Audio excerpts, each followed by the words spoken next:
ఎన్నో కుటుంబాలను గట్టెక్కించిన 7 శనివారాల వ్రతం చేయడం ఎంతో శుభప్రదమని మనందరికీ తెలిసిందే కదా!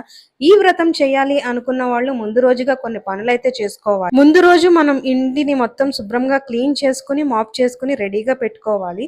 సో, నెక్స్ట్ డే శనివారం మార్నింగ్ లెగిసి మనం పీఠం అయితే తయారు చేసుకోవాలి. పీఠం పెట్టుకోవడానికి ఒక పీట తీసుకొని దానికి పసుపు రాసి, పద్మం ముగ్గు వేసుకొని, దానిపైన పసుపు, కుంకుమ, అక్షింతలు వేసుకొని రెడీ చేసుకొని పెట్టుకోవాలి.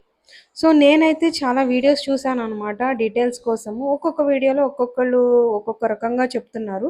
సో, నాకు తెలిసింది నేను ఫాలో అవ్వి ఈ వ్రతం అయితే చేసుకుంటున్నాను.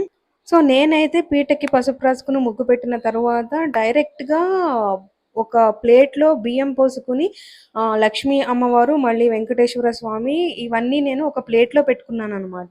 సో, చాలామంది అదే పీట మీద కొన్ని బియ్యం పోసి దేవుడికి పటాన్ని పెడుతున్నారు. సో, నేనైతే ఇలా చేసుకున్నాను. పీఠం రెడీ అయిన తర్వాత పిండి